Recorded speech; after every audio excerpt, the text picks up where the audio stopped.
یہ ایسی بات نہیں ہے کہ تبلیغ اچھا کام ہے، کرو ٹھیک ہے، نہ کرو تو بھی کوئی فرق نہیں ہے، یہ ایسی بات نہیں ہے۔ ایسی بات ہوتی تو ہمیں اب بڑی گنجائش ہے گھر بیٹھنے کی، پڑھنے کے بعد تو بڑے راستے نظر آ جاتے ہیں جان بچانے کے۔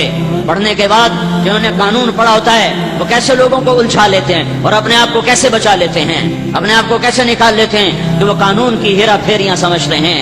میرے بھائیو، یہ نہیں ہے ہاں بھائی چنگا کام ہے کر لو تو کوئی گل نہیں، تو نہ کرو تو تامی کوئی گل نہیں، یہ ایسا کام نہیں ہے۔ اس پر میرے نبی کا سب کچھ لگ گیا، صحابہ کا سب کچھ لگ گیا، گھروں میں فاقے آ گئے، شہر بدر ہوئے، در بدر ہوئے، گھر سے بے گھر ہوئے، وطن سے بے وطن ہوئے۔ کائنات کو انہوں نے میرے بھائیو آخری کناروں تک وہ پہنچے، تو اس لیے کیوں پہنچے؟ بلوچستان جہاں آج بھی نہ روٹی ہے نہ پانی ہے، 11 ہجری میں پنجگور تک اسلام پہنچا، 18 ہجری میں کلات تک اسلام پہنچا، اور حضرت علی کے دور میں کلات سے لے کر سبی تک۔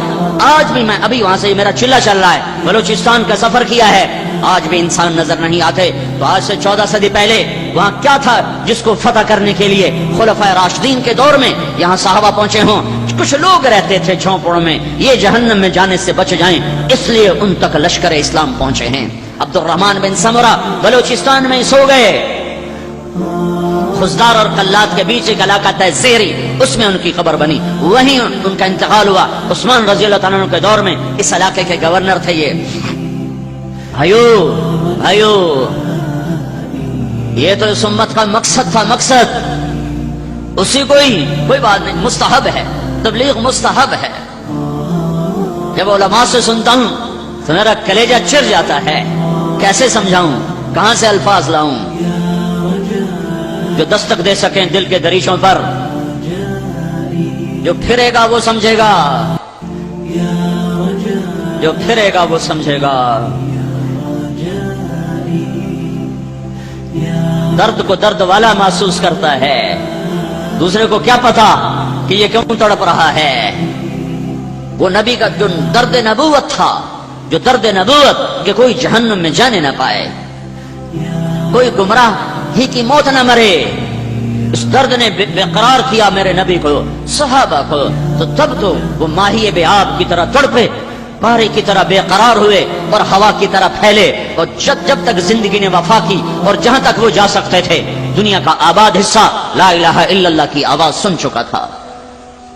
ہمارے ذمہ دستک دینا ہے، دل میں اتارنا ہمارے ذمہ نہیں۔ ذمہ کہا کرتا ہوں، تشکیل ہمارے ذمہ نہیں، پہنچانا ہمارے ذمہ۔ یہ کتنے تبلیغ والے بے وقوفی میں کہتے ہیں بیان اصل نہیں تشکیل اصل ہے۔ بھائی بیان اصل نہیں تشکیل اصل ہے، نہیں، دعوت دینا اصل ہے، تشکیل تو میرا اللہ کرتا ہے۔ میں کسی کو اٹھا سکتا ہوں؟ ہاں بھائی بیان اصل نہیں، میں 3 گھنٹے بیان کر کے بیٹھا ہوں، تھک کے کمر میں درد ہے، اور تشکیل والا کہتا ہے بھائی بیان اصل نہیں تشکیل اصل ہے۔ مجھے خامخواہ بٹھایا تھا 3 گھنٹے یہاں؟ دعوت اصل ہے، ہماری ذمہ دعوت دینا ہے۔ اگرچہ بت ہیں جماعت کی آستینوں میں، مجھے ہے حکم اذان لا الہ الا اللہ۔ میں تشکیل نہیں کر سکتا، میں دل نہیں پھیر سکتا۔ کیسے لڑ گئے قریش مکہ میرے نبی کے ساتھ، اللہ کا ارادہ نہیں ہوا، نہیں دل پھر سکے۔ ہاں میرے ذمہ صدا لگانا ہے، درد کے ساتھ، غم کے ساتھ، دکھ کے ساتھ، تڑپ کے ساتھ۔ خنجر لگے کسی کو تڑپتے ہیں ہم امیر، سارے جہاں کا درد ہمارے جگر میں ہے۔ یہ مزاج اسلام ہے، یہ مزاج ایمان ہے کہ کسی کو گمراہی میں دیکھ کے تڑپ جاؤ، نفرت نہ کرو، نفرت نہ کرو۔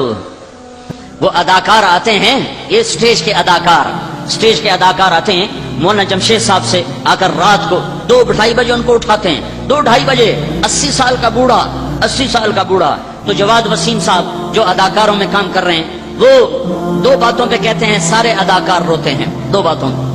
ایک 80 برس کے بوڑھے کو رات 2 بجے اٹھاؤ، وہ تو کہے گا کم بختو کہاں مجھے اٹھانے آ گئے ہو، تمہیں میری صحت کا خیال نہیں۔ تو کہا ہم یوں ہاتھ لگاتے ہیں تو مولانا جمشید صاحب آنکھ بعد میں کھولتے ہیں اور مرحبا مرحبا پہلے کہتے ہیں، مرحبا مرحبا مرحبا۔ تو کئی اداکار اسی پہ رونے لگ جاتے ہیں کہ اس کو تو گالیاں نکالنی چاہیے تھی بابا جی کو، اور یہ کہہ رہا مرحبا مرحبا۔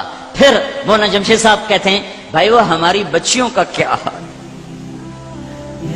کس کو کہہ رہے ہیں؟ ہماری بچیاں سٹیج پہ کپڑے اتار کے ناچنے والیاں، تھیٹر میں ننگے ناچ کرنے والیاں تو جماعت سے کہتے ہیں بھائی وہ ہماری بچیوں کا کیا حال ہے؟ کہ اس بات کو سن کر کوئی تبلیغ کے بغیر، کوئی دلیل و برہان کے بغیر آنسو لوگوں کے یوں نکلتے ہیں کہ جن پر تھوکنا بھی دینداروں کو گوارا نہیں، ان کو اتنا بڑا عالم کہہ رہا ہے ہماری بچیوں کا کیا حال ہے۔ یہ درد نبوت ہے، یہ دھکے کھائے بغیر نہیں ملتا، یہ گھر چھوڑے بغیر نہیں ملتا۔